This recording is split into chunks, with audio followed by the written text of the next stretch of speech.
Have you ever sat quietly after a phone call ended, not even 5 minutes long, and wondered, when did I become just a task on their to-do list? You try not to take it personally. You tell yourself they're busy, they have their own lives, their own families, their own stress. And that's true, but still, it doesn't quite take the sting away, does it? Because underneath the logic there's a different truth. You love them. You always have. And loving someone deeply often comes with this aching question that whispers through your heart when things feel one-sided. Why do I feel like I'm the only one trying anymore? Maybe you've caught yourself offering help before they even ask, jumping up to babysit even when your body's aching, offering money even when it's tight, keeping opinions to yourself so they won't feel judged. And maybe, just maybe, you've done it because part of you believes that if you stop, if you pull back, they'll stop coming around at all. That fear is real, and it's tender. But here's a truth I hope lands gently in your heart tonight. You don't have to keep sacrificing your peace just to stay included. Sometimes love that goes unbound and unbalanced turns into something else entirely. It becomes expectation, obligation, and eventually it turns invisible.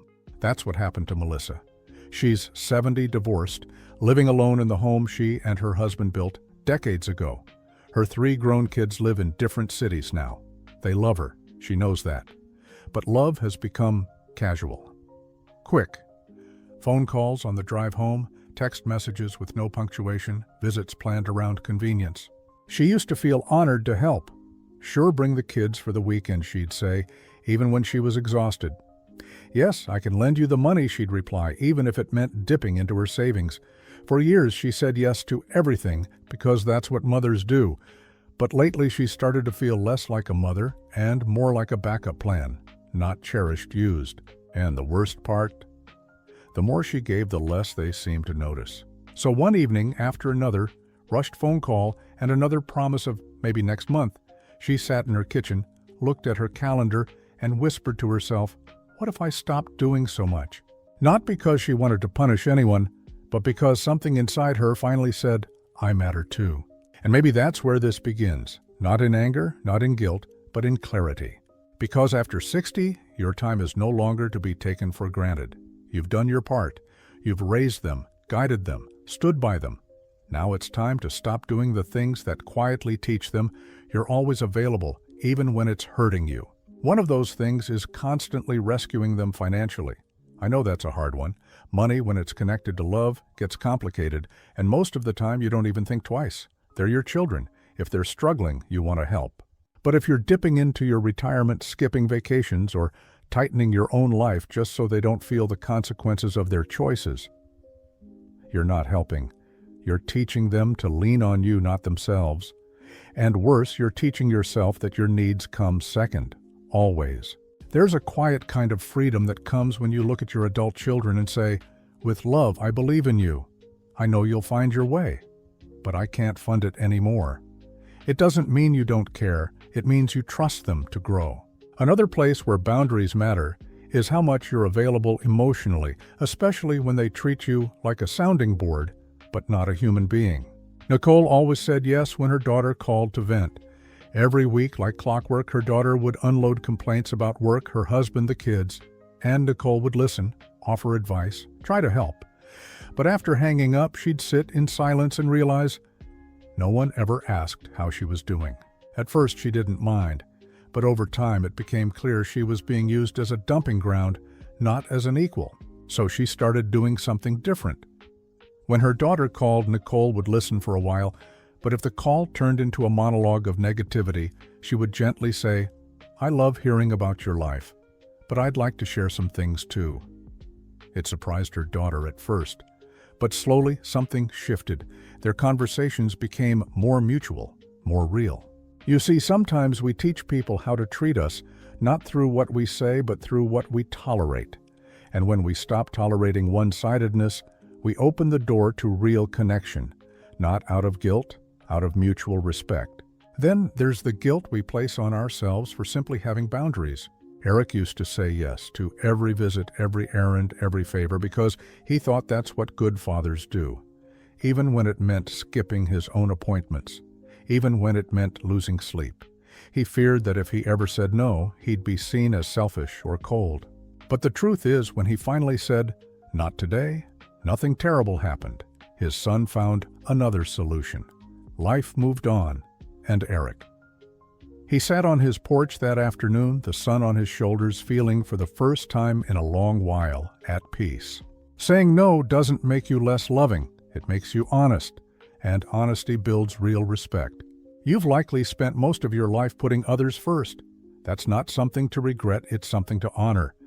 But now, at this stage, it's time to shift, not away from love, but toward balance. Because if you don't stop doing the things that keep you small, you'll keep being seen as small. And you are not small. You are not optional. You are not a footnote in someone else's life story. You are still the author of your own.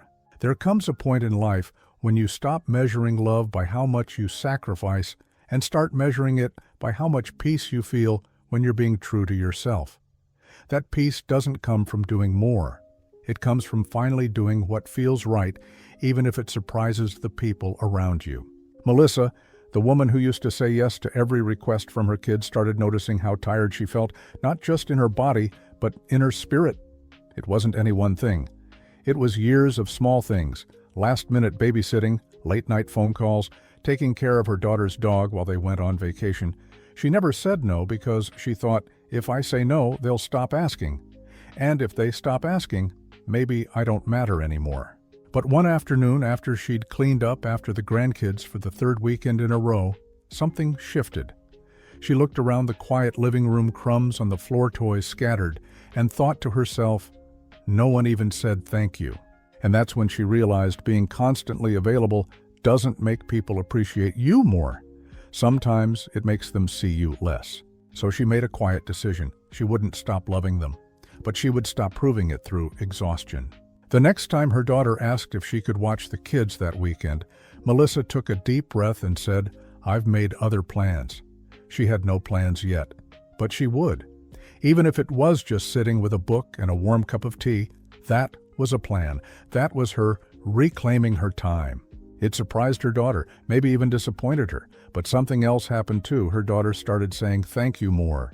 She stopped assuming. She started asking. Sometimes the very act of drawing a boundary helps people see us clearly again.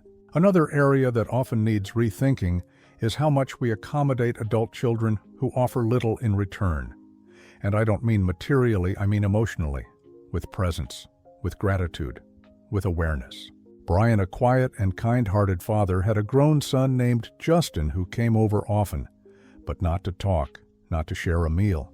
He came to drop off his laundry, or borrow tools, or eat, then leave.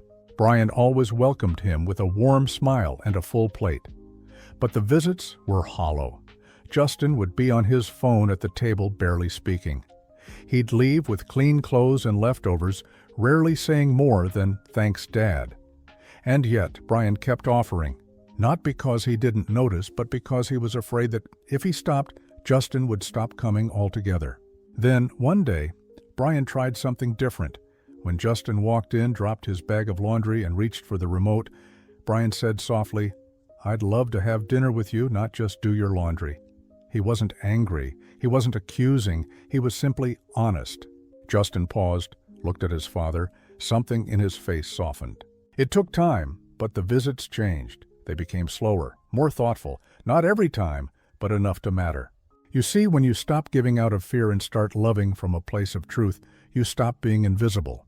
You become real again. You stop being a convenience. You become a presence. And isn't that what we all want? To be seen not for what we do, but for who we are.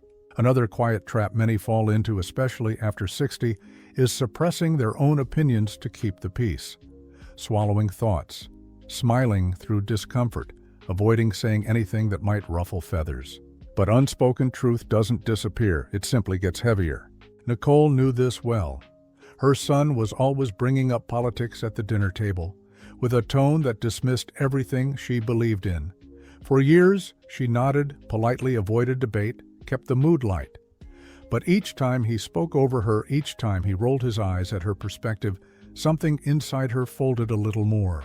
Until one day she simply said, "I may be quiet, but I have lived through things you've only read about." and I deserve to speak without being brushed aside. It wasn't an argument, it was a declaration, a reminder. And in that moment something shifted, not just in the conversation but in her. Because dignity doesn't always come with applause. Sometimes it comes in those small moments where we reclaim our right to be heard. And maybe that's the thread that runs through all of this. What you stop doing after 60 isn't about shutting others out. It's about letting yourself back in. It's about no longer rearranging your life around someone else's inconsistency. No longer believing that being needed is the same as being loved. No longer tying your worth to what you do for others. Because the truth is, you don't owe anyone your constant yes. You don't owe anyone your silence, your schedule, your savings, your energy, especially if it comes at the cost of your own well-being. You owe yourself peace. And peace doesn't beg. It doesn't overgive. It doesn't trade its joy just to avoid feeling guilty. Peace stands still. It speaks honestly. And it waits patiently to be met with respect or lets go if that respect never comes. There is something sacred about this season of life, something wise, something quiet and unshakable. But it only blooms when you stop bending. Let yourself bloom. There is something that happens when you finally stop doing too much. It's not loud. No one throws you a party. No one hands you a medal. But deep inside, something clicks back into place. A part of you that had been quietly disappearing piece by piece returns, and it feels like coming home to yourself. Brian started feeling that way after he stopped doing his son's laundry. It wasn't about the chore itself. It was about no longer feeling like a background character in his own life. Instead of waiting for Justin to call, Brian began calling old friends. He took walks around the neighborhood without his phone. He even started volunteering at the library, something he'd thought about for years, but always put off because he didn't want to be unavailable when family called. And the strange thing, the more he made space for his own joy, the more his son began showing up, not just physically but emotionally. Not because Brian begged for it, but because his energy had changed.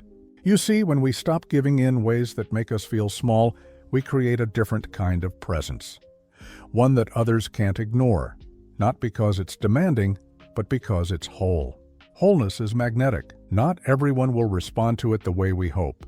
Some people may pull away when you set new boundaries. That's okay. Let them. Because the ones who truly love you, who see you, will adapt. They'll learn to meet you in a new space. A space that honors both of you. Melissa's story reminds us of this too. After she told her daughter she had other plans that weekend, she felt nervous, afraid. What if her daughter got angry? What if she stopped calling altogether? But instead, something else happened. The next week, her daughter called and said, "I've been thinking about what you said. I didn't realize how much I've been assuming." It wasn't a grand apology, but it was real. And it was the start of something new, respect that was no longer tied to favors. And this is how it happens, isn't it? Slowly, quietly. The more you start valuing your time, your voice, your peace, the more others begin to shift too. But the biggest change doesn't happen out there. It happens inside. Eric, the man who used to cancel everything to be helpful, said something beautiful once. He said, "For the first time in years, I don't feel like I'm waiting to be appreciated. I appreciate me." That's the transformation. You stop tying your joy to someone else's reaction. You stop giving out of fear of being forgotten. You stop silencing yourself to keep the illusion of closeness. Instead, you begin choosing how to love, when to give, and most importantly, when to rest. There's this idea we were handed a long time ago that being a good parent means always saying yes, always being available, always bending. But what if being a good parent also meant being a whole person? What if the greatest gift you could offer your children at this stage isn't another ride, another check, another favor, but the example of someone who lives with dignity, someone who values their own time, protects their energy, and finds joy that isn't dependent on anyone else? That's what Nicole began to understand. She started a small tradition. Sunday mornings were hers. She turned off her phone, made herself a nice breakfast, and listened to her favorite music. No interruptions, no obligations. At first, her children were confused. "Why don't you answer your phone on Sundays?" She smiled. "Because I'm spending time with someone important myself." There was something bold in that softness, something firm without being harsh. And slowly they learned to respect that time. They stopped calling just to unload. They started calling with presence, with curiosity, with care. Respect doesn't always come when we demand it. Sometimes it arrives when we model it for ourselves. And perhaps that's one of the most profound shifts of all. You begin to stop doing things that chase connection and start doing things that reflect self-worth. You stop giving to earn a seat at the table. You start sitting down because you belong there. You stop tiptoeing to avoid conflict. You start speaking gently but firmly from a place of truth. You stop fearing what will happen if you don't do enough. You start trusting that who you are is already enough. Because here's the honest truth: after 60, your love doesn't need to be proven through labor. It doesn't need to be tested through overfunctioning. It doesn't need to be measured by how many times you say yes when your heart says no. It only needs to be honored. Honored in how you care for yourself, honored in the way you protect your peace, honored in the gentle but clear way you say, "That doesn't work for me anymore." And when you live from that place, something remarkable happens. The people who are meant to walk with you, your children, your friends, your community, they begin to feel the strength in your quiet confidence. And that respect which once felt so far away begins to find its way back. Not because you chased it, but because you finally stopped, because you chose you, because you remembered that love is not meant to exhaust, it's meant to enrich. And when you give from a full heart, not an empty one, when you speak from calm truth, not quiet resentment, you no longer feel unappreciated. You feel rooted. You feel whole. You feel home. If you've stayed with me this far, I just want to say thank you. Truly. Thank you for sitting with these words, for being willing to reflect, to feel, and to begin asking yourself questions that maybe you haven't asked in a long time. There's nothing easy about shifting the way we love, especially when it comes to our children. We don't stop doing things for them because we love them less. We stop doing certain things because we've started to love ourselves more. And that's not selfish. That's healing. It's healing to say no when something doesn't serve your peace. It's healing to stop overgiving when it's met with silence. It's healing to remember that your life still belongs to you even now. There's an old belief that once our children are grown, we're supposed to slowly fade into the background, be proud but quiet, available but never intrusive, supportive always even if it empties us. But that belief forgets something sacred. It forgets that you are still living. You are still becoming. There are still sunrises to watch, books, to read gardens, to plant friends, to laugh with new meals, to try new skills, to learn even new dreams, however small, to pursue. You are not just the person they grew up calling mom or dad. You are still you, and your life from this day forward is still yours to shape. So if something in this video stirred your heart, if a small voice inside you whispered, "Yes, this is me," I'd love to hear from you. Has your relationship with your adult children changed over time? Have you experienced that feeling of being taken for granted? Or maybe you've started making those gentle shifts, reclaiming your time, your energy, your peace. Share your story in the comments. Not just for me, but for someone else reading quietly, maybe feeling the same ache, wondering if they're the only one. Your voice matters here. And if this video felt like a soft place to land, if it gave you comfort or clarity, or even just the permission to take a deeper breath, then I'd be honored if you clicked subscribe. This space is for people like you. People who have given so much for so long and are just now learning that it's okay to receive, that it's okay to rest, that it's okay to say I matter too. We'll keep having these conversations together gently, honestly, without judgment. Because aging shouldn't mean fading. It should mean unfolding. So here's what I hope you carry with you today. You don't have to chase appreciation to deserve it. You don't have to overfunction to be included. You don't have to keep saying yes just to avoid feeling forgotten. You are allowed to say no. You are allowed to choose joy. You are allowed to live a life that is not centered around anyone else's convenience. Because the moment you stop doing what quietly diminishes you is the moment you start rising again. And you rise not with bitterness, but with grace. Not to make anyone feel guilty, but to remind yourself that your love, your energy, your time, these are sacred. And they must be given with care. You are not just someone's parent. You are not just a helper, a fixer, a listener, a safety net. You are a full person. With boundaries, with beauty, with a soul still wide open to what's ahead. And the next time someone asks you for something that costs too much of your peace, I hope you feel strong enough to pause and ask yourself, does this honor the life I still have left to live? Because that question, that's the beginning of everything. Until next time, please take gentle care of yourself. You've given so much. Now it's time to give some of that love back to you. You've earned it. Always.